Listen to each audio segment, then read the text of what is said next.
सिद्धिभ्यः नमः सिद्धिभ्यः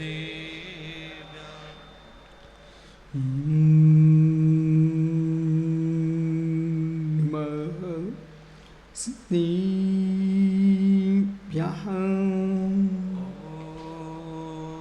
नमः सिद्धिभ्यः हीनात्मा बुद्धात्मैव हृत्वान्नैव चाकुरुम् अक्ष्यनन्ति बोधाय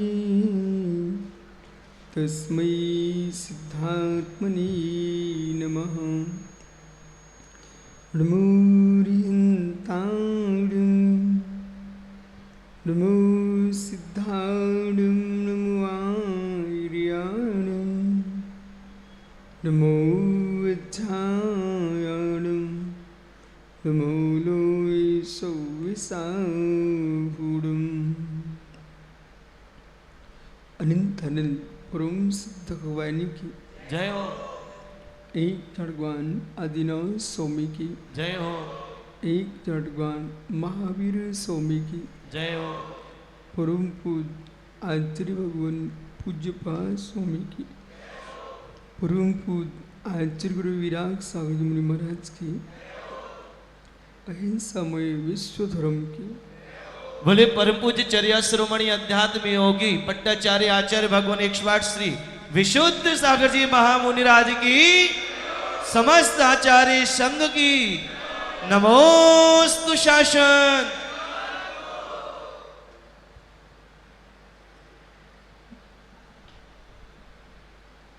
बंधु अंतिम तीर्थ वर्धमान स्वामी के शासन में हम से बरसते हैं। तीर्थंकर दिनन की पीयूष देशना जिनेन्द्रवाणी मनुष्यों जगत कल्याणे ये सर्वज्ञ शासन नमोस्तु शासन जयवंतो जयवंतो विद्राग श्रवण संस्कृत भगवत अरहत परमेश्वर तीर्थंकर दिनेश्वर देव ने विश्व वसुंधरा को वस्तु के वस्तुत्व का सत्याद्भुत प्रदान किया।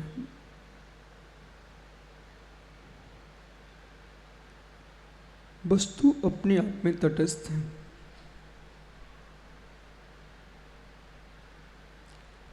कुछ भी नहीं कर रही है। शुकीय अर्थ पर्याय के पठन में तल्लीन है। उत्पाद में ध्रुव चल रहा है। जीव के अंदर राग उत्पन्न होता है और जितना द्वेष खतरनाक नहीं उतना खतरनाक राग है। पेज दोष कसाय पहाड़ ग्रंथ में दो शब्द का प्रयोग किया है, पेज और दोष। पहले द्वेष नहीं कहा गया था। जब भी आप संसार में कोई बात करेंगे तो राग और द्वेष, द्वेष और राग ऐसा कहीं लिखा ही नहीं मिलता। द्वेष और राग नहीं लिखा, लिखा क्या मिलता है? राग द्वेष। हो ये राग उत्पन्न न हो तो द्वेष पत्नी नहीं हो सकता। प्रतिपक्ष में है, राग के प्रतिपक्ष में द्वेष है। द्वेष उत्पन्न जब होता है तो राग का कार्य नहीं हो पाता। द्वेषपन जब होता है तो राग को ठेस लगती है, और जिसके राग में ठेस लगती है ना, वो सबको अपना शत्रु बना लेता है। ऐसा भी होता है कि जिसके राग में ठेस लग रही है, उस व्यक्ति से कोई परिचित तो ना हो, पर जिसे उससे राग था, वो राग की पूर्ति उसकी नहीं हो पा रही है, उसे उसको अपना शत्रु बनाता है। नारायण प्रतिनारायण में क्या शत्रुता? राम ने रावण का क्या बिगाड़ा? लक्ष्मण ने रावण का क्या बिगाड़ा? जितनी नारायण प्रतिनारायण का युद्ध हुआ है, ये प्रतिनारायण जो है ना, वो कोई ना कोई राग के वश होता है। ऐसे प्रतिनारायण हुए जिन्होंने नारायण के देश में एक सुंदरी थी, नृत्यांगना, तो उस प्रतिनारायण के मन में क्या भाव आया, वो राष्ट्र सुंदरी जो इनके देश की है वो मुझे मिलना चाहिए और हमारे देश में आना चाहिए। एक राष्ट्र सुंदरी के पीछे, नृत्यांगना के पीछे युद्ध हो गया, और ऐसा युद्ध हुआ कि प्रतिनारायण ने चक्र चला दिया। वह चक्र जाकर के नारायण के हाथ में लगता है, और प्रतिनारायण का घात नारायण के हाथ से हो जाता है। एक ऐसा प्रतिनारायण हुआ जिसने नारायण के यहाँ का हाथी देखा, उस हाथी को देख करके कहने लगे मुझे चाहिए। युद्ध हो गया। रावण ने क्या किया? सीता का हरण किया।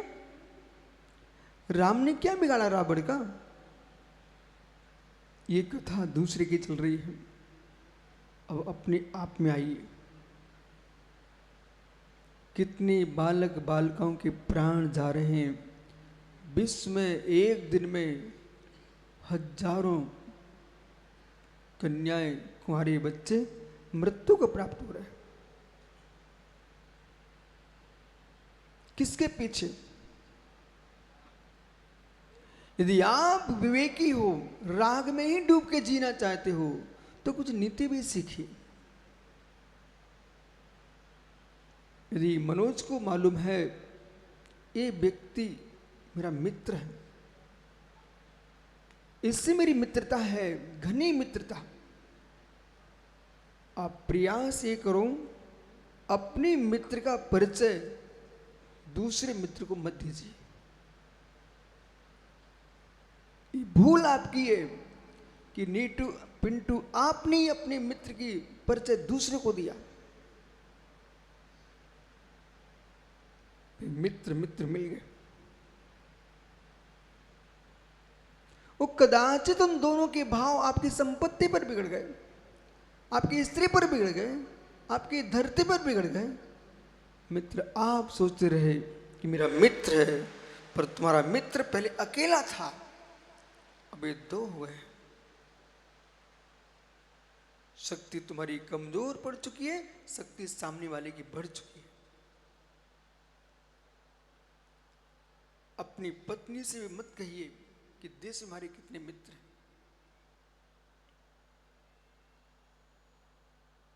किसी से मत कहिए। और ये ध्यान दीजिए तुम्हारे शत्रु कितने हैं, उन शत्रुओं का भी परिचय दूसरे को मत दीजिए। प्रयास ये करना कि जीवन में, देश में, विश्व में, नगर में, घर में एक व्यक्ति शत्रु न बन पाए। मित्र बने ना बने कोई विकल्प मत करना, लेकिन शत्रु न बन पाए। एक बहुत अच्छे आदमी को आपने शत्रु बना लिया और यूं सोच लिया है क्या जाता है, एक ही तो है, हमारे पास तो बहुत है। हे मित्र, जैसे आपके पास बहुत हैं, ऐसे उसके पास भी बहुत है। आपके शत्रु के जितने मित्र होंगे, आपके शत्रु के जितने मित्र होंगे, वे अब सब तुम्हारे शत्रु हो गए। सत्य है? आपकी पत्नी आपकी होती है, लेकिन मित्र जब तक आपका परस्पर में वात्सल्य प्रेम चल रहा है तब तक आप मात्र दो हो। आप मात्र दो हो। और जिस दिन परस्पर में झगड़ा हो गया उस दिन आपको मालूम, जितना तुम्हारा कुटुंब होगा वो तुम्हारी पत्नी का शत्रु बन जाएगा, और जितना पत्नी का कुटुंब होगा उसके माता पिता का पक्ष वो सब तुम्हारा शत्रु हो जाएगा। जीव यही सोचता रहा कि मात्र दो ही तो थे। देश में कोई घटना घटती है ना तो तुरंत ही लोगों की दृष्टि देश के मुखियों पर जाती है। अरे मैं होता तो ऐसा कर देता, नहीं कर पाते। मैं होता तो ऐसा कर देता, तुम नहीं कर पाते। बोले क्यों नहीं कर पाता? इसलिए नहीं कर पाते, अभी तुम घर में बैठ करके कमरे का विचार करते हो, और जिसको मात्र एक कमरा मिला हुआ है, जिसको मात्र पूरे घर में एक कमरा मिला है वैभव, वो मात्र अपने कमरे को सजाता है, पर घर का मालिक पूरे घर पर ध्यान रखता है। वो कॉलोनी का मालिक पूरे घरों पर ध्यान रखता है। ओहो, वो नगर का मालिक पूरे मोहल्लों का ध्यान रखता है। प्रदेश का मालिक पूरे प्रदेश का ध्यान रखता है, और देश का स्वामी पूरे देश का ध्यान रखता है। अब तुमको मालूम चलेगा कि मित्र कितने तुम बड़े हो चुके हो। पूरे देश का ध्यान रखता है। आपको लगता मैं अपने कमरे में हूं, पर तुम्हारे पिताजी को पता रहता है कि किसी भी कक्ष में कोई शत्रु नहीं घुसना चाहिए, क्योंकि घर बर्बाद हो जाएगा। ऐसे ही आपने कह दिया कि देश में कुछ होगा तो मैं ऐसा कर देता, लेकिन मित्र ध्यान रखना, आपका देश एक अकेला देश, शेष देश कितने हैं? अपने हाथ को उठा के देखो, कितनी अंगुली तुम्हारे पास? 5 है आपके पास। इन 5 में किसी एक से झगड़ा हो जाए तो मित्र वो अकेली रहेगी, शेष की 4 हो जाएंगे। सत्य है? शेष 4 हो जाएंगे। ऐसे आपने ये कर, नहीं ऐसा मैं कर दूंगा, तुम नहीं कर पाओगे। क्यों? क्योंकि विश्व बहुत बड़ा है और अनेक देश हैं, अनेक पंथ संप्रदाय हैं, अनेक प्रकार के लोग धर्म मानते हैं, वे सब एक साथ आएंगे, तुम अकेले हो। इससे जीवन में किसी शत्रु बनाने की कोशिश मत करो। मैं आत्मा से बात कर रहा हूं कि हे आत्मा, तू अकेली है। वो कैसा है? 25 है, और 25 कसायों का, 25 कसायों का मित्र है। कसाय 25 है, उनके मित्र 148 है। ओह, आप लोग समझ में आ रहा है मैं क्या बोल रहा हूं? हे आत्मा, तू एक अकेली है, वो आपके पास तेरे शत्रु 25 हैं। वे 25 कसाय अंतरंग में तेरे शत्रु हैं। उन शत्रुओं के जो मित्र हैं वो 148 हैं। वो 148 जो मित्र हैं वे असंख्यात लोग अपना अध्यवसाय स्थान को अपना फैला के रखे हुए हैं। ये सब मिल करके संसार से तुम्हें बाहर निकलने नहीं देंगे, निकलने नहीं देंगे। पंडित जी, एक व्यक्ति सामने किसी के जुलूस में आ गया धोखे से, हजारों लोगों ने ऐसे घेर लिया उसको और डंडे मार मार उसको खत्म कर दिया। भीड़ से बचना चाहिए। भीड़ से बचना चाहिए। मेरी बात को समझिए आप, निश्चय व्यवहार दोनों में समझिए, पर घर की भीड़ में प्रवेश नहीं कर जाना। दयालु बन के रहना, पर विवेक के सहित। झगड़ा चल रहा है, मित्र झगड़ने वाले 10 हैं, तुम बचाने वाले 1 हो। पर झगड़ा करने वालों के पास हजारों थे, तो हमारे पास 1 हो।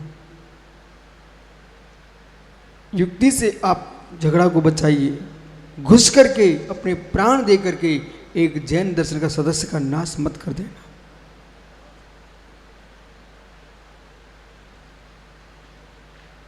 दया होना चाहिए। हम विपाक विजय धर्म ध्यान के साथ चलेंगे। मेरा उद्देश्य है दोनों ना झगड़े, लेकिन नहीं मानते हैं तो मित्र, इनके पास खोने को कुछ भी नहीं है। इनके पास खोने कुछ भी नहीं है, पर मेरे पास रत्नात्र धर्म है, जिन शासन है। मेरे प्राण चले गए तो जिन शासन दूर हो जाएगा। कभी मनोज भीड़ में घुसने मत जाना, भीड़ में घुसने मत जाना।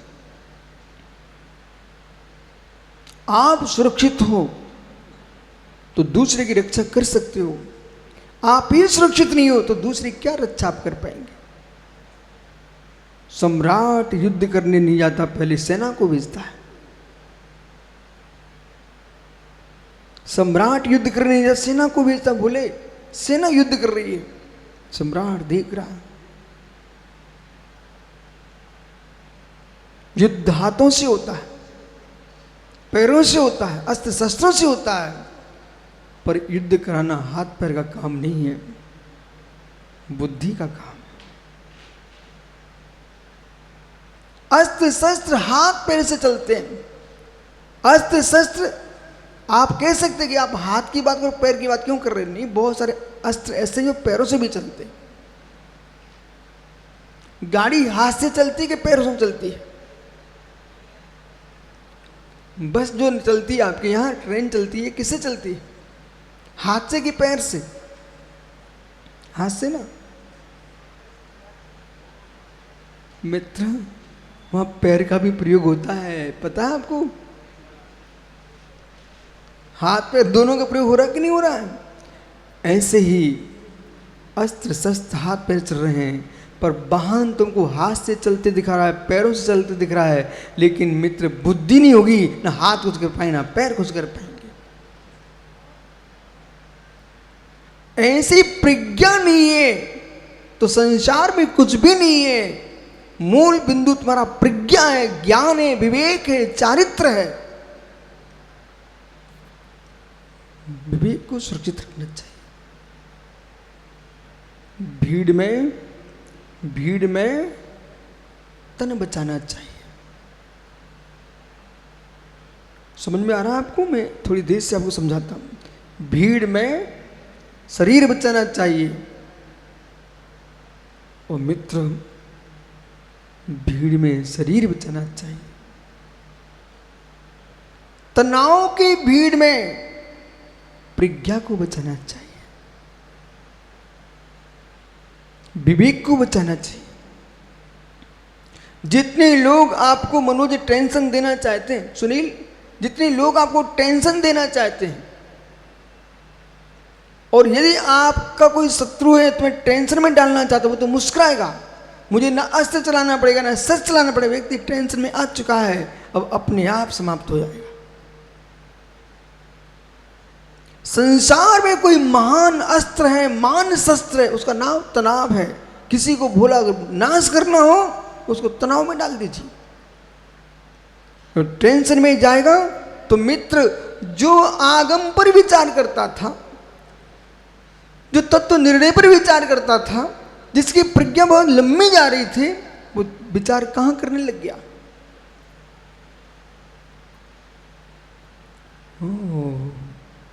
वो विचार मात्र उलझाने में सुलझाने में लग गया, उसकी पूरी प्रज्ञा का विनाश होने लग गया। संसार में ऐसे बहुत सारे देश हैं बहुत सारे मित्र आपके घर में मिल जाएंगे, ऐसे तुम्हारे परिवार में कुटुंब भाई बंधु मिल जाएंगे, तुम्हारा विकास देखते ही तुम्हें गाली देने लगेंगे। वो आप गाली सुन करके उसकी गाली का उत्तर देने खड़े हो जाएंगे और प्रत्युत्तर प्रारंभ हो जाएगा। मालूम चला समय बर्बाद होने लग गया, तुम्हारी फैक्ट्री बंद होने लग गई। जैसे अज्ञानी जीव उलझन में गुलझता है और ज्ञानी कहता चलो आगे चलते अपनी फैक्ट्री खोलना है, ऐसे ही मुमुक्षु जीव राग देश के उलझन में ना पड़ के अपने आत्मशुद्धि की फैक्ट्री में निकल जाता है। तुम लड़ते रहो।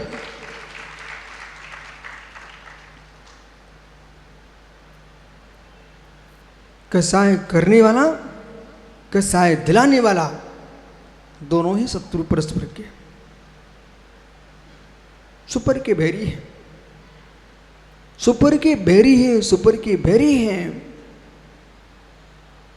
इसलिए टोंगिया जी तत्व ज्ञान समझ में आता हो तो भीड़ से बचिए। भीड़ नहीं देखते बोला तुम साधु के असाधु हो। भीड़ ने साधुओं को मार दिया है, प्राण ही ले लिए।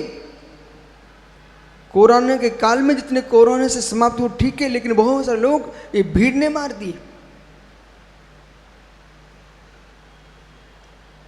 भीड़ से बचिए, भीड़ से बचिए। अब कितनी भीड़ें हैं, भीतर भावों की इच्छाओं की भीड़ है। आपकी आत्मा के अंदर मित्र वासना की भीड़ है। आपके अंदर परिग्रह की भीड़ है। क्या मित्र, जितने लोग भिखारी बन रहे हैं किसके पीछे, जितने लोग भीख मांग रहे हैं मंचों से, घरों में, दुकानों पे, मकानों में जाके भीख मांग रहे, किसके पीछे, परिग्रह की भीड़ है। और ये मनोज आपको आज से ही सीखना पड़ेगा। हिंसा, झूठ, चोरी, कुशील, परिग्रह। तो कुशील तक तुम पाप मानते कि परिग्रह को भी पाप मानते हो? हिंसा, झूठ, चोरी, कुशील ये चार ही पाप है कि पांचवा पाप भी? धर्मचंद शास्त्री जी मित्र आगे आ सकते हो, किसी ने मना नहीं किया। हो भैया उस शास्त्री जाके पीछे बैठ के बुला लेना बेबो। हो चार पाप है कि पांच पाप है? पाप कितने हैं? पांच है पक्का, 100%। मनोज कितने पाप मानते आप? 5। क्या आश्चर्य है। कुशील सेवी को तुम देखना नहीं चाहते, चोरी वाले को तुम देखना नहीं चाहते, हिंसक को तुम देखना नहीं चाहते, झूठ बोलने वाले को तुम विश्वास नहीं करते। पर ये कौन सा कलयुग का प्रभाव है? लोग परिग्रह की ओर दौड़ रहे हैं। लाओ लाओ लाओ, रखो रखो, भीख मांग रहे हैं दुनिया में। परिग्रह पापी है, परिग्रह पापी है। और मित्र संसार में जितने अनर्थ हुए ये परिग्रह के पीछे हुए। ये राग कहां दौड़ता है? परिग्रह में। सुबह से शाम तक खाने की व्यवस्था तुम्हारे पास है, रहने की व्यवस्था है, सारी व्यवस्था है, फिर भी व्यक्ति क्यों परेशान है? पेट भर जाता है, पर पेटी भरने के राग में कितना करना पड़ता है। और कभी कभी ये परिग्रह प्राण भी ले जाता है। मधुमक्खियां चाहें तो मित्र रस निकाल करके पराग अपना पेट भर लें। बेचारी संग्रह करती रहती है, संग्रह करती रहती है। और संग्रह करते करते एक दिन ऐसा आता कि बहेली आया, उस मधु के पीछे मधुमक्खियों का प्राण भी ले लेता है।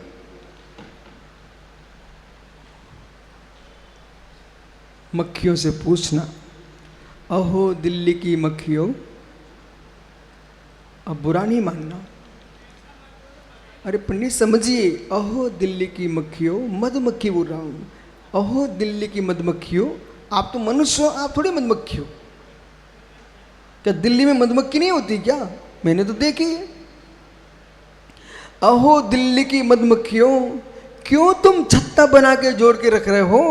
ये लोग आग लगा के पानी फेंक करके छत्ता तोड़ के रस ले जाएंगे और तुम्हारे प्राण भी ले जाएंगे। इसलिए ऐसा करो, जितना तुम पराग संग्रह करो, सेवन करो, बाहर हटाओ। ऐसे है मित्र, जितना पराग तुम संग्रह कर रहे हो, भोग करो, दान करो और हटाओ, नहीं तो ये लोग, ये दुनिया के लोग प्राण ले लेंगे आपके। हो।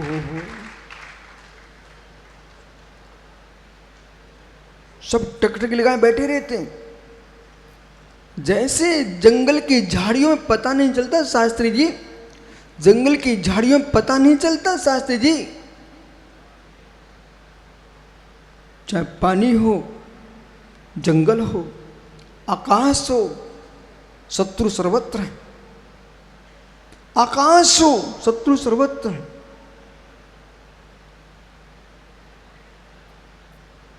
सांप जा रहा था, पिंटू सांप जा रहा था, रोड पर निकल रहा था, ऊपर चील उड़ रहा था। कौन समझ रहा था? सांप ने देख लिया यहाँ कोई मेरा शत्रु नहीं है, वो शांति से निकल रहा था। ऊपर से चील आया, उसने एक चोंच मारी, टुकड़े की उठा के उड़ा ले गया। पर घटना कितनी बड़ी घट गई। इसी बीच में सांप ने अपने मुख से जहर उगल दिया और रोड पर एक व्यक्ति मोटरसाइकिल पर जा रहा था, उस सांप का जहर उसके ऊपर गिर गया। चलती चलती गाड़ी से बोला, वो गिर गया, मर गया बेचारा। काल को देखो, काल को देखो। उसी समय भाई साहब को ऊपर देखने की इच्छा हो गई, ऊपर देखने की इच्छा हुई, एकदम मुख खुल गया उनका, और सीधे सांप का जहर उसके मुख में पड़ा। और उधर लोग देख रहे थे, भाई तो चला जा रहा है मोटरसाइकिल, पंडित जी वहीं गिर गई गाड़ी, वो व्यक्ति खत्म हो गया, कोई उपचार को भी मौका नहीं मिला।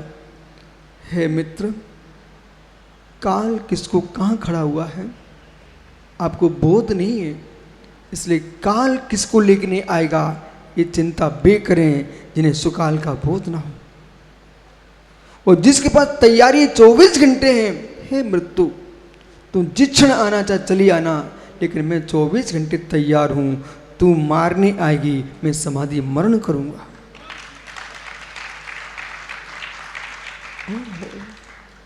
सुकाल को देखिए,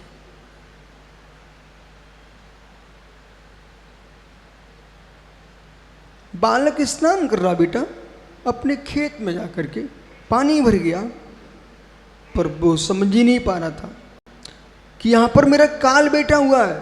पंडित साहब अभी घटना बहुत घट रही है। एक मगरमच्छ बिल्कुल आंख खोले बैठा हुआ था, वो उसने बच्चे को खींच ले गया। समय बच्चे खींच ले गया। मगरमच्छ ने बच्चे को खींचा और लोगों ने आकर के मगरमच्छ को हंसी हंसी मार के उसको मारना प्रारंभ कर दिया।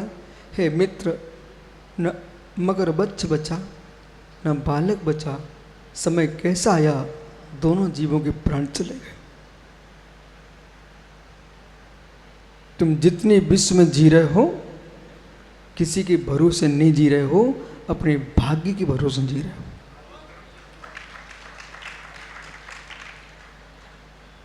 कोई कवच, कोई बंकर, कोई रक्षा नहीं कर सकते हैं जगत में। रक्षा करने वाला तुम्हारा कोई है, उसका नाम पुण्य का कवच, पुण्य का कवच है। धन्य उन तीर्थंकर अरहंत परमात्मा को जिन्होंने क्या शिक्षा दी है, क्या शिक्षा दी है धर्मचंद शास्त्री। कुछ भी आगे पीछे नहीं है, तब भी देखो कपड़े चारों तरफ ढका बैठा जी। कितने प्रकार के आप वस्त्र पहने बैठे हो, पर निर्भीकता का कोई जीवन है तो दिगंबर धर्म है। ओहो, निर्भीकता का कोई धर्म है तो दिगंबर धर्म है।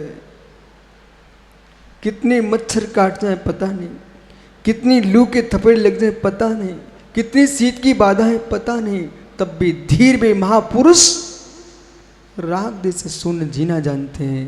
ये वीरता का धर्म, इसका नाम वीतराग धर्म है। कभी नहीं सोचा। पंडित में छोटा था, एक बार तूफान आया, वो सारे वृक्ष उखड़ उखड़ के नीचे गिर गए। और मैं खेत से आके घर में जाके कमरे में सुरक्षित बैठ गया। घर में सुरक्षित अवश्य बैठा, पर मेरे मस्तिष्क में भूला क्या आया, हमारे मुनिराज क्या कर रहे होंगे, हमारे मुनिराज क्या कर रहे होंगे। ये तूफान उनके सामने आ गया तो वो क्या करेंगे। पर तूफान मुनिवार बनने के बाद आया पंडित जी, वो भी मैंने वृक्ष उखड़ते देखे। आप साथ क्या वृक्ष उखड़ते देखे, लोग हाहाकार कर रहे थे, पर उसमें मुनि मन क्या कर रहा था, लोग अपने वस्त्र ओढ़ रहे थे, मुनिराज धैर्य का कंबल ओढ़े हुए थे।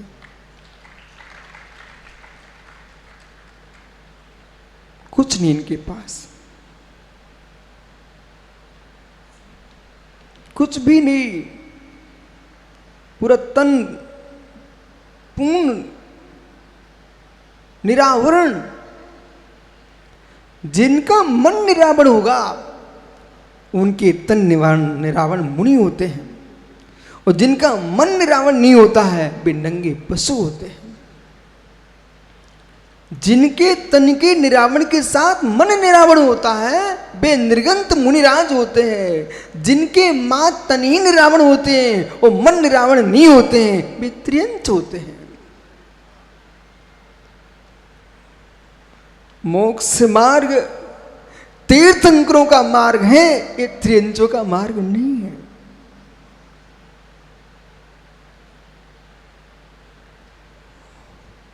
क्या जिनदेव की आज्ञा, क्या जिनदेव की आज्ञा न कोई साल 2 साल कुछ भी नहीं, तब भी निर्भीक बैठे हुए।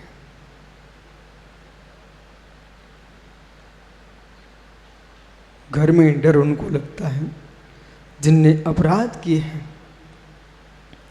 घर में बैठे बैठे डर उनको लगता है जिनने अपराध किए हैं।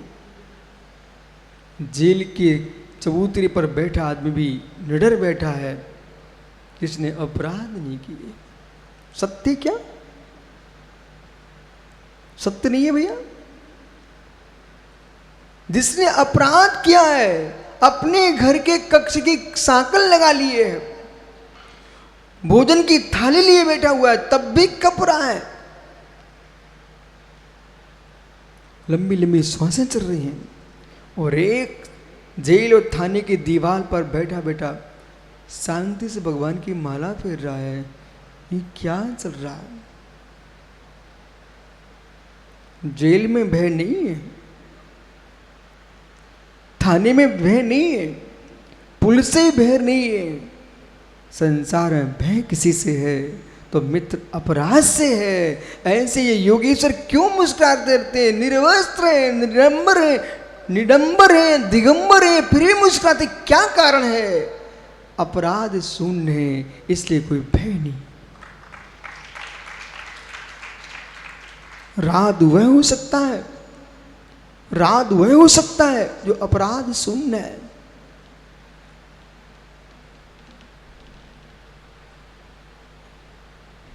वो अपराध कराने वाला कोई है तो द्वेष नहीं है। शास्त्री जी, अपराध कराने वाला कोई है तो द्वेष नहीं है, अपराध कराने वाला राग है। ओहो, अपराध कराने वाला राग है। टोंगिया पुत्र, बेटा तुम अभी पिता के साथ गुरु के दर्शन करने अच्छे से बैठे हो, यही तुम कोई पिता की अनुमति के बिना किसी की बेटी को उठा के लाओ बेटा, फिर तुम पिता के साथ बैठ के देख लो, वही पिता टोंगिया कहेगा बेटा कोई पुत्र नहीं हमारा। संयम के सब मित्र होते हैं, संयम के सब मित्र होते हैं, चार के सब मित्र होते हैं, 4-3 का कोई मित्र नहीं होता। जितने आपको सब अच्छे अच्छे दिख रहे हैं ना, समाज में तिलक लग रहा है, लोग माला पहना देते हैं, आइए आइए भाई आइए, आप अमुक जगह से आइए, संचालक बोल देता है, मित्र तभी तक ये सम्मान चल रहा है जब तो तुम सदग्रस्त हो।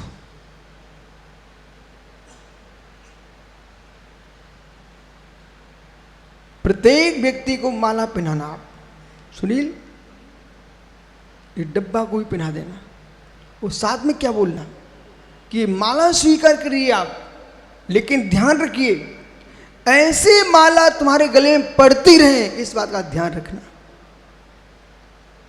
धर्म सभा में, ये धर्म सभा की माला बहुत कठोर होती है।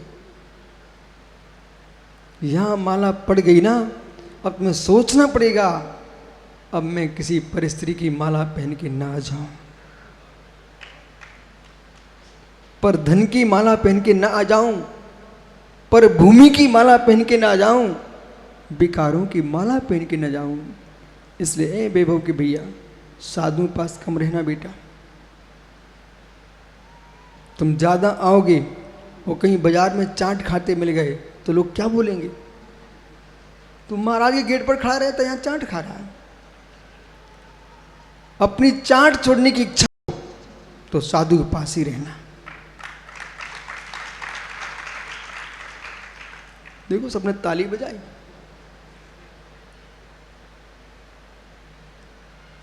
सबने ताली बजा दी है। इसलिए अच्छे मार्ग पर चलना चाहते हो, जीवन में एक बार तुमने अपना जैसा काम कर लिया है उससे हिलना नहीं, सूत प्रधानी जीवन जीना।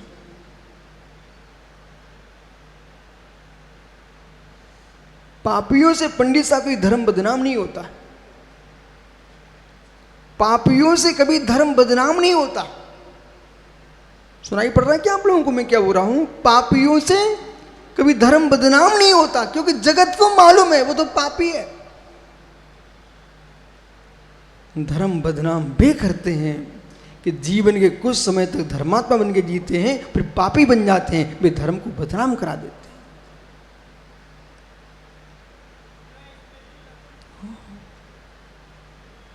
जीवन भर पंडित आपने भगवान की पूजा आरती उतारी है और अपने जेब के पैसे गोलक में डाले हैं, और एक दिन तुम गोलक में ताल फंसा करके एक नोट निकालते पकड़े गए, बस तुम्हारा पूरे जीवन का दान नष्ट हो गया, तुम डाकू बन गए हो।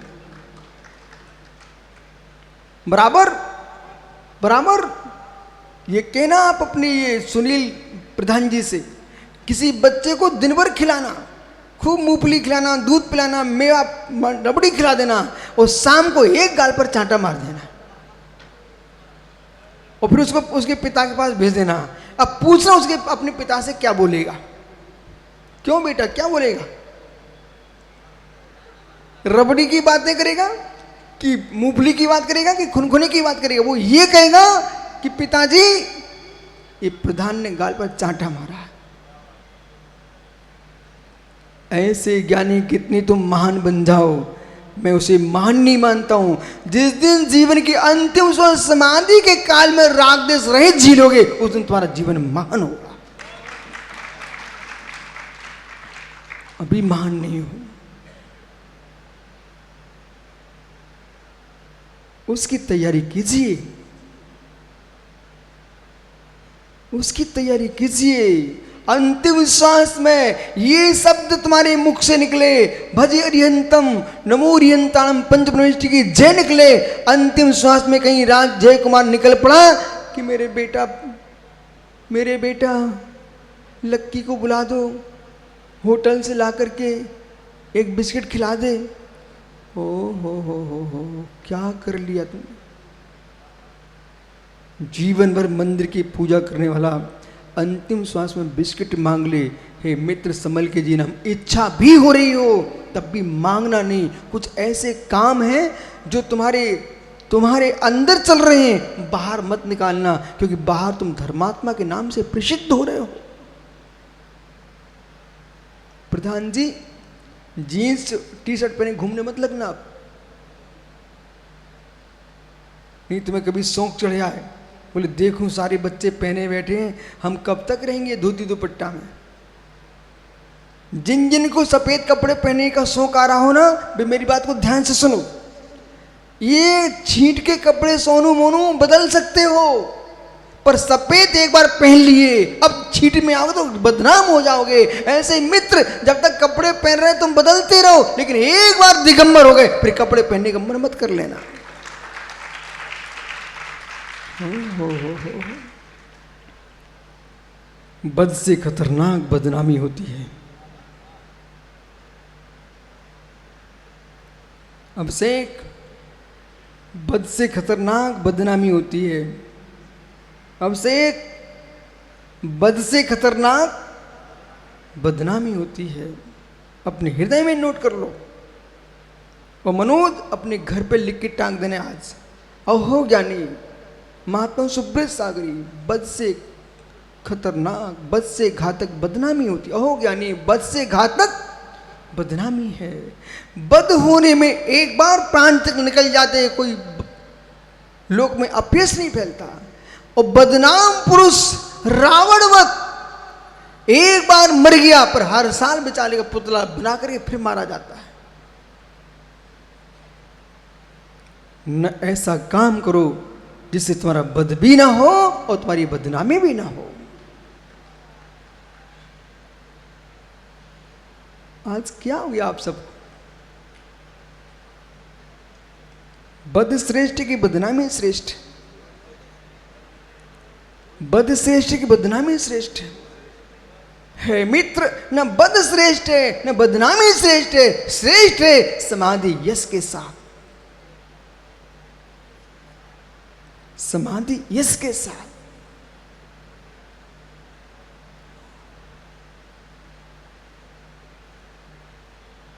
सुन रहे ना माताओं,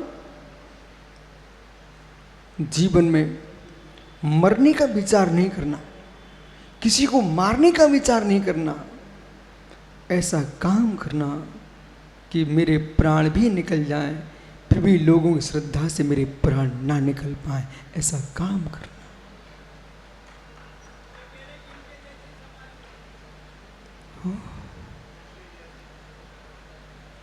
किनके जैसे समाधि के विचार मत करो, किनके जैसे समाधि हो ये विचार मत करो।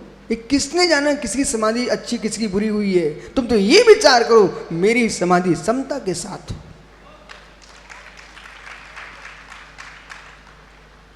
बहिर प्रवृत्ति को देख करके निर्णय नहीं किया जा सकता।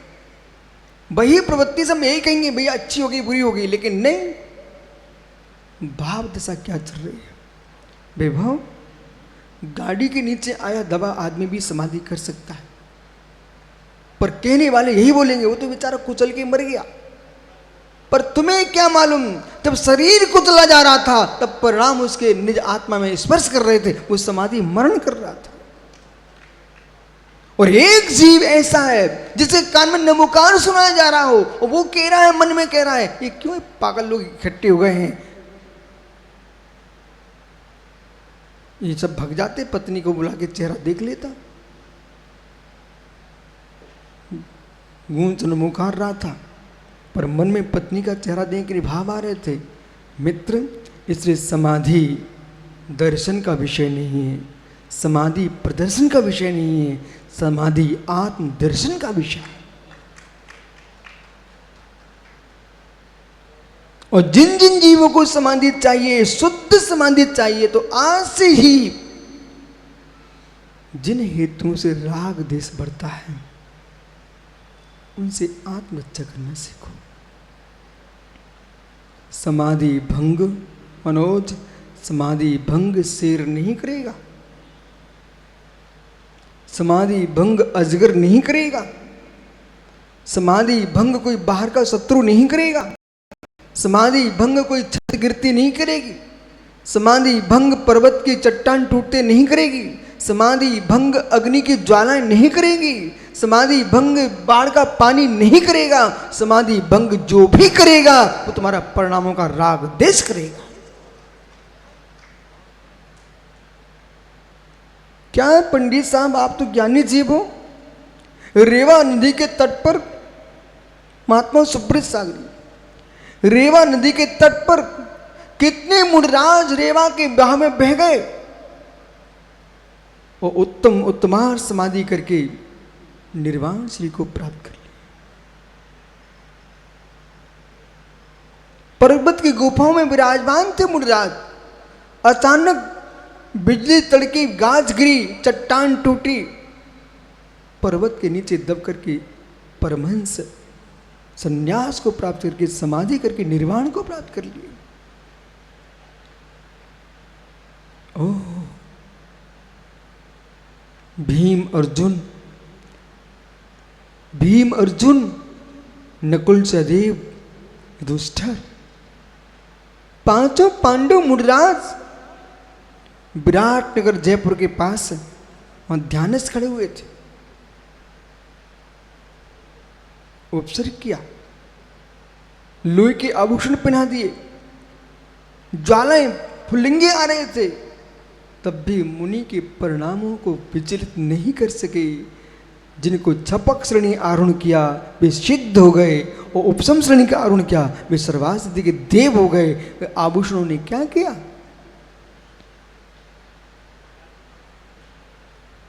अहर्निश प्रतिक्षण प्रतिपल, है मित्र, अपने परिणामों से आज से कहो, अभी तक नहीं कहते थे कोई बात नहीं, भैया चश्मा वाला सुन रहा कि नहीं, कुमार अपने परिणामों से कहना मित्र, अपने परिणामों से कहना है मेरे परिणाम मैंने अनंत भाव तुझे तेरी इच्छाओं की पूर्ति के दिए हैं।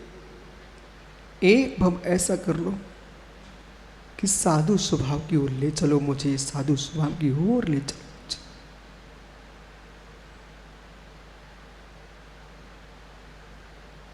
मरण अनंत अनंत बार किए हैं, समाधि मरण एक बार भी कर लिया होता ना तो पंचम काल के खोटे मनुष्य ना बनना पड़ता।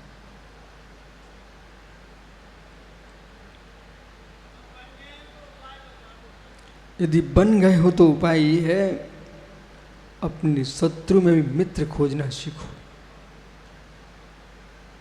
अपने शत्रु में मित्र खोजना सीखो और मित्र में शत्रु खोजना सीखो, तो समाधि कर पाओगे। पुनः कहूं, धर्मचंद शास्त्री जी, हे मित्र, शत्रु में मित्र खोजना सीख लीजिए और मित्र में शत्रु खोजना सीख लीजिए, समाधि हो जाएगी। क्योंकि शत्रु मित्र इसलिए खोजना, उसके द्वेष बुद्धि तेरी समाधि भंग कर देगी, और मित्र में शत्रु इसलिए खोजिए, उसकी राग बुद्धि तेरी समाधि भंग कर देगी। ना फिर शत्रु बचे ना मित्र बचे, उसी की समाधि होगी। बराबर।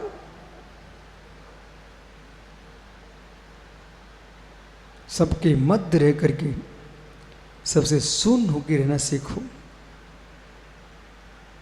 एक भाई अभी प्रवचन को आ रहा था ना, कक्ष से बाहर आए एक भाई प्रश्न करता, बोले गुरुजी इतने से बड़े शंका मेजे संभालते कैसे हो?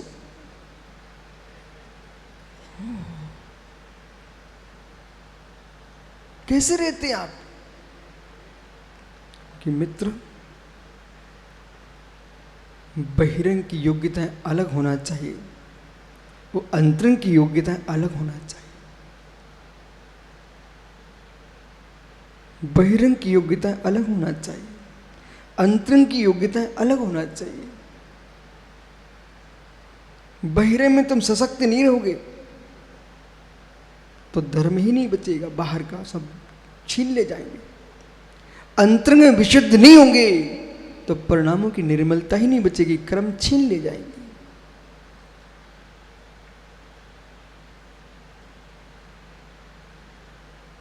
ज्ञानियों, सभी शुद्धि श्रावकों से मेरा कहना है, आप द्वैत रीत में जियो, संपूर्ण परिवार से बासल रखो, समाज से, देश से, राष्ट्र से, सबसे बासल रखिए, पर वो बासल को बांट के रखना। एक बासल वो है कि पिंटू घर में मेहमान आए तो उनको भी अच्छे से खाना खिलाता भाई, और इनके स्वयं का सगा भाई आया उसको भी खिलाता है, लेकिन दोनों के अच्छे खिलाने में, भावों में अंतर है। ईमानदार से बोल भाई, आएगा कि नहीं आएगा? डब्बा भाई, आपने जो है ये राजकुमार को, जय कुमार को बुला करके खाना खिलाया, इसी बीच में आपका बेटा आ गया, उसको भी तुमने वही खाना खिलाया। खाने में कोई भेद नहीं है, थाली में अंतर नहीं है, पर परिणामों में एकता रहेगी क्या? नहीं समझे? फिर से कहूं क्या? बेटे के आने पर कुछ होगा कि नहीं होगा? कल आप सबको नमोस्तु करवा रहे थे, पर धीरे से क्या किया आपने? एक बच्चे का हाथ पकड़ा, बोले गुरुजी ये हमारा लड़का है, हम समझ गए। बोले गुरुजी, सबसे कहा नमोस्तु करो, नमोस्तु करो, प्रणाम करो, वो सबसे प्रणाम करा रहा था भाई। और धीरे से शाम को बहुत आनंद आता है, जब भैयाव्रती होती है ना, तो आनंद क्या आता है? हाँ भाई आइए आइए, जाइए जाइए, आइए आइए, जाइए जाइए, और जैसे स्वयं के बेटे आते हैं, बैठ जाओ, कर लो कर लो, तब देखो भावों की दशा। अंतर आया? अंतर आया? ऐसे ज्ञानी, माँ से प्रेम हो, पत्नी से प्रेम हो, भाई बंधु से प्रेम हो, देश राष्ट्र से प्रेम हो, धर्म से प्रेम हो, धर्मात्माओं से प्रेम हो, लेकिन ये सब करिए, पर धीरे से बदल दीजिए। जब आत्मगुणों पर लक्ष्य हो तब अलग प्रेम आना चाहिए।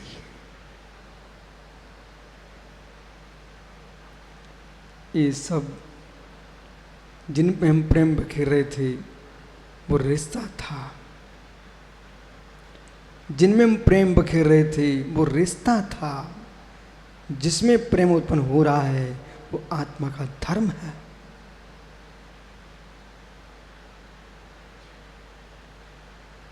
रिश्तों में जीवन पूर्ण नहीं कर लेना, स्वभाव में जाना। बोले भैया आया, भाभी आइए, भतीजा आया, मतारी आइए, गुरुजी हटो हटो हटो, गुरुजी भैया आया। अंतर, जैसे सबको अलग करके आपने अपने भाई को नमस्कार करवाया, ऐसे में सारे परिणामों को अलग करके, क्रोध के अलग, मान के माया सबको हटा करके, यूं कहना ज्ञान दर्शन ये मेरे निजी है।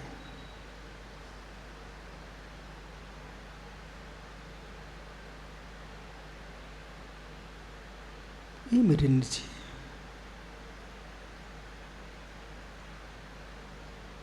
राग ने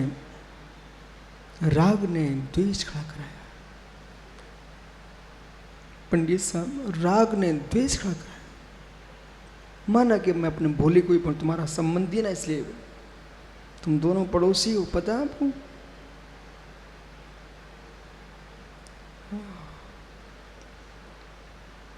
गांव में भले एक दूसरे से ना बोलते हो, वो गांव के लोग दिल्ली में मिल जाए फिर देव क्या प्रीति मरती है। और दिल्ली में एक दूसरे भले ना बोलते हो, अमेरिका में मिल जाए, हमारे देश का हे मित्र, तो यहाँ मत मिलो, कोई बात नहीं है, सिद्ध सलाह पे मिल लेना, हम सब एक हैं। चैतन्य चैतन्य चैतन्य चैतन्य। बनारसी पंडित जी, ये भव्य जीव, ये श्रोता यहाँ प्रवचन नहीं सुन रहे हैं, ये सामायिक कर रहा है, प्रवचन नहीं सुन रहे, ये सब सामायिक कर रहे हैं।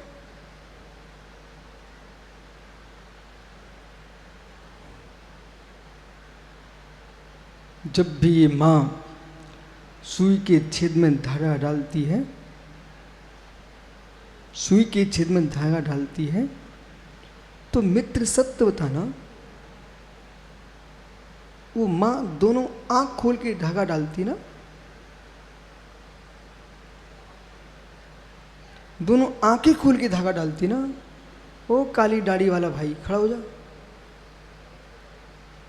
हाँ, आपने माँ को सुई में धागा डालते देखा क्या? तो कैसे डालती? अच्छा, कि इधर देखती इधर धागा डाल देती थी,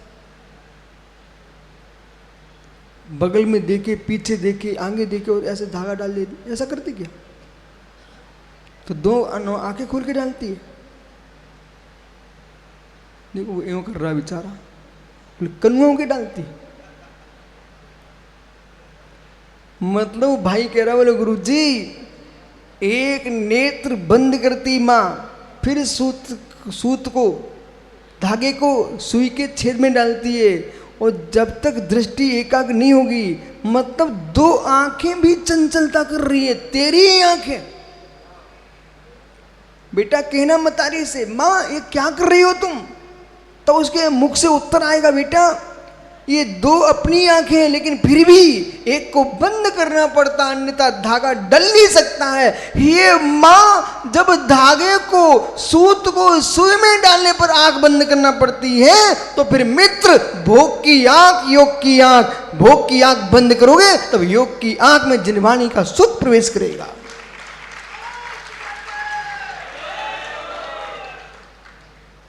मुमुक्षु है नहीं, आंख बंद करना पड़ती है।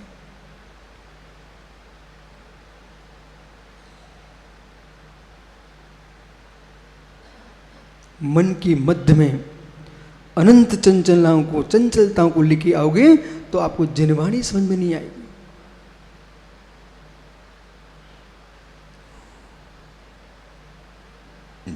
ये मालूम भैया ये लोग क्या कर रहे हैं? आपके ऋषभ विहार, ये बाहुबली कॉलोनी, कौन सारी कॉलोनी, कृष्णा नगर, ये सब लोग, सूरजमल, अब मुझे बहुत सारे नाम पता नहीं, ले पूरे दिल्ली, ये सब मालूम क्या कर रहे हैं?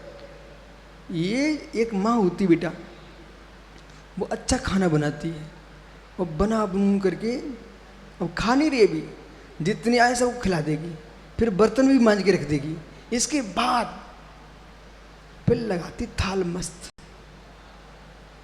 लोग सोचते हैं माँ कितनी भोली वाली, सबको खिला दिया। फिर पंडित देखा आपने किसी माँ को खाना खाते, फिर भरती अच्छा थाल, फिर शांति से बोले सब भग गए, कोई नहीं है, आप लगी आनंद से खा रही है।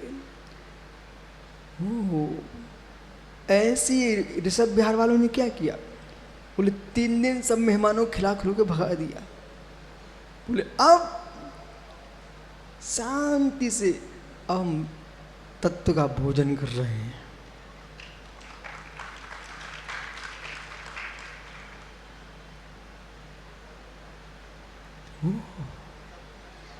फुर्सत हो गए हैं।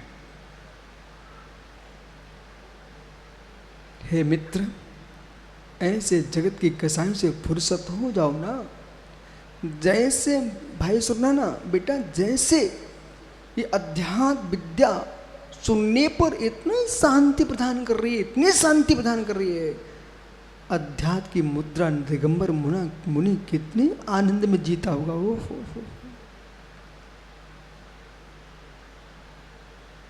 जिस व्यक्ति ने जीवन में कभी मिठाई ना खाई हो, उसको अचानक कोई व्यक्ति उसके मुख में जरा सी मिठाई छोड़ दे, इतनी मात डाले बस स्वाद भर आया लेकिन पेट में जा नहीं पाए पूरी, तो क्या सोचेगा? ओह मेरे मुख में तो इतनी सी जरा सी गई तो इतना आनंद है, और ये तो भर भर पेट खाता है, क्या आनंद में जीता होगा।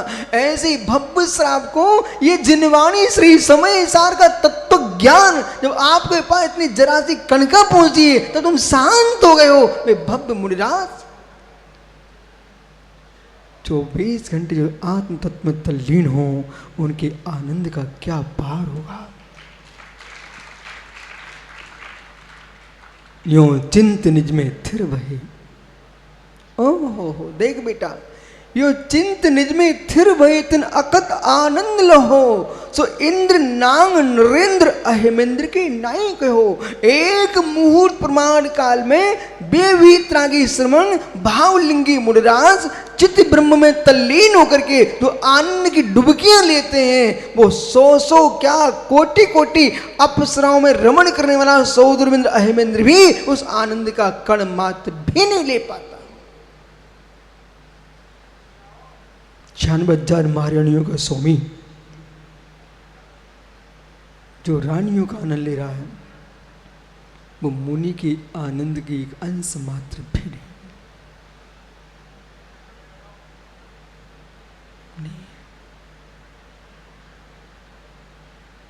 ऐसे कलयुग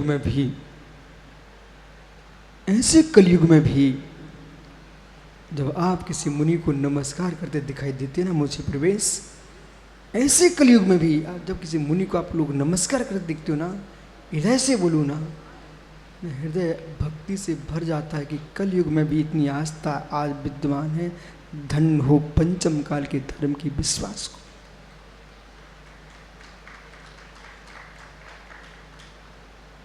तो वीतरागी मुनियों को चाहिए, न में शत्रु न च में प्रिया, कि भोले मेरे मित्र ने कि यानी कि तुम्हारा शत्रु है।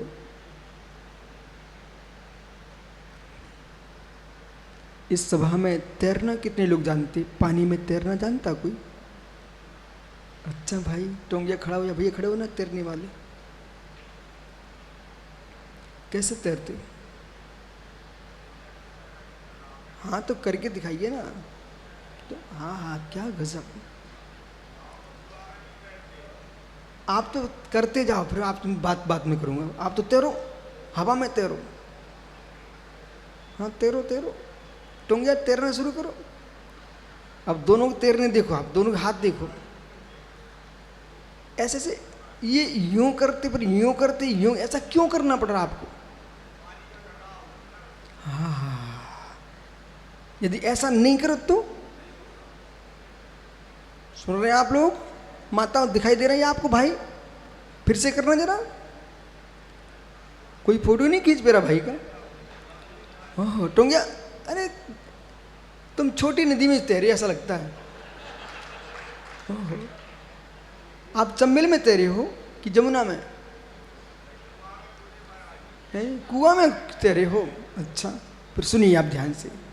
अरे खड़े रहो,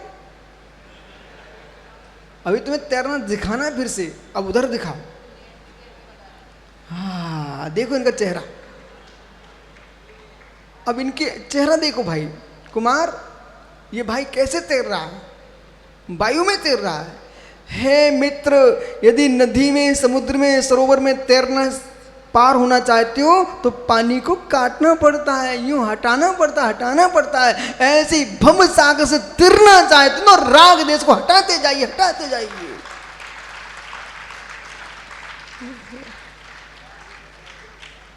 पर ये पानी को यूं कर देना सरल है, वो बाहर का है, पर भीतर बजा गंदा पानी राग देश का, उसे काटिए ना।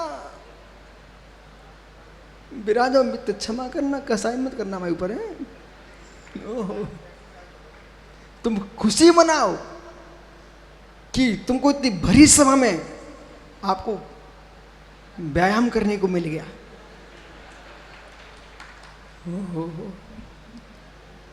नमे शत्रु च नमे प्रिया क्षीयन्ते राग देशादेश तत्व तो मां कृत प्रस्पृश्यथा बोधात्मता कश्चित नमे शत्रु न प्रिया। क्षीयन्ते, जिस जीव का राग देश 6 को प्राप्त हो गया है, क्षीयन्ते मित्र, आपके यहां से प्रकाशित ग्रंथ से हमने याद किया था समाधि तंत्र, बहुत पुण्य लगेगा। कई ग्रंथ आपके द्वारा प्रकाशित हमने याद किए हैं। लेखक को, प्रकाशक को पता नहीं होता है हमसे कितना उपकार हो गया। ऐसे मित्र, माता पिता, तुमको पता नहीं होता है तुमने ऐसे बच्चे को रजवीर से उत्पन्न किया है जो दिगंबर मुनि हो गया, उसने लाखों का उपकार कर दिया। माता पिता तुमको पता नहीं चलता है, तुम काम सुख कोई लेते रहे, संतान तीर्थंकर महावीर ऋषभ देव बन गई, राम बन गई, जिसने करोड़ों का कल्याण कर दिया है। हे किसान, तुझे पता ही नहीं है कि मेरे बीज डालकर हमने क्या किया है, तेरे बीज के दानों से कितने तीर्थंकर जैसे मां मुनिराज को आहार हो गए।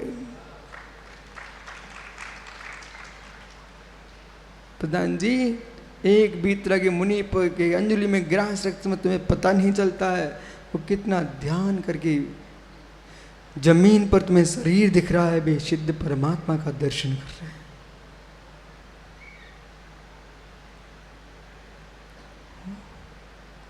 क्षीयन्ते, क्षय को प्राप्त होता है। बोध आत्मना, बोध आत्मा, शुद्धात्मा का, माँ मुझ आत्मा का तत्वतः प्रपश्यतः, अपने आत्मा का यथार्थ में अनुभव करने वाले के अत्रैव, इस जन्म में ही बोला, अगले जन्म की चर्चा मत करना, ये भ्रम में मत पड़ना बच्चे कुमार जी। हम मैं अगली परिया देख लूंगा। अंकित, ये मत सोचो कि ये खुश हो जाए, ये खुश हो जाए, ये पागलों की भाषा में डूबने का समय नहीं है आपके पास। 24 घंटे जगत को खुश करने के विचार बंद कर दो, जगत में खुश रहना सीख लो, तुमसे दुनिया खुश रहेगी। एक प्रश्न है आपसे, पिंटू भाई, पिंटू नाम है आपका, पिंटू भाई, आपने क्या सरोवर में कमल खिला देखा? कमल खिला देखा? अच्छी बात है। कोयल को डाली पे कूकते देखा? कोयल को डाली पर कूकते देखा है? मित्र, कोयल कूकती कि आप कूकते हो, कमल खिलता कि आप खिलते हो, पर खिले कमल को देखते ही पथरिया में विरागोदय में चातुर्मास था पिछले वर्ष, वहाँ पर मालूम गांव में के और पथरिया के विरागोदय बीच में सरोवर था, उस तालाब में इतने कमल खिले थे, उसी कमल से पानी के बहाव में 2-3 कमल टूट करके खंतियों में आ गए। वो बहते बहते विरागोदय के सामने आ गए, और जहाँ हम लोग शुद्धि को जाते थे वो खंतियों में खिले हुए कमल। तो बहुत सारे वृक्ष थे, बहुत सारी झाड़ियाँ थी, सब कुछ था, ट्रेन निकल रही थी, पर जितने मुनिराज जा रहे थे सब किसको देख रहे थे? उस कमल को। है मित्र, देखने वाले खिले नहीं होते, कमल खिला होता है, पर कमल खिला होता है, किसी को खिलाता नहीं है, अपने आप में खिला होता है, पर देखने वाले खिलखिलाने लगते हैं। ऐसे मित्र तुम स्वयं खुश रहना सीखो, दुनिया तुमको देख के खुश हो जाएगी।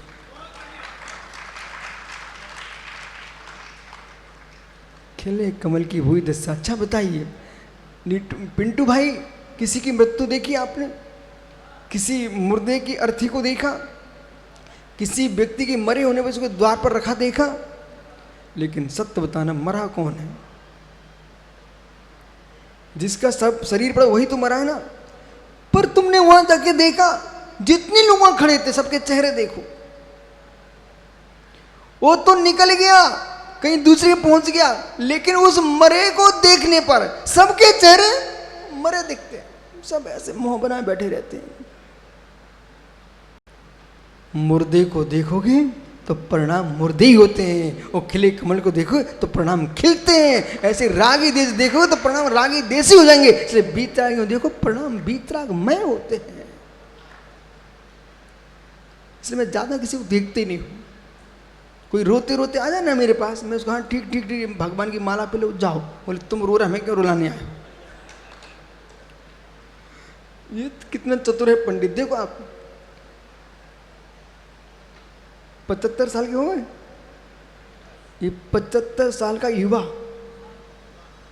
अभी मित्र जितने युवा यहाँ बैठे ना, तुम सबसे काम करवाया जाए, सबसे ज्यादा काम करते मिले ये मिले।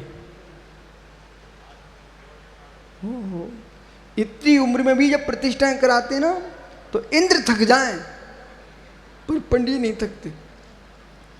ये क्यों? अंदर का गदगद भाव जिसका नष्ट नहीं होता, उनके शरीर की ताकत भी नष्ट नहीं होती।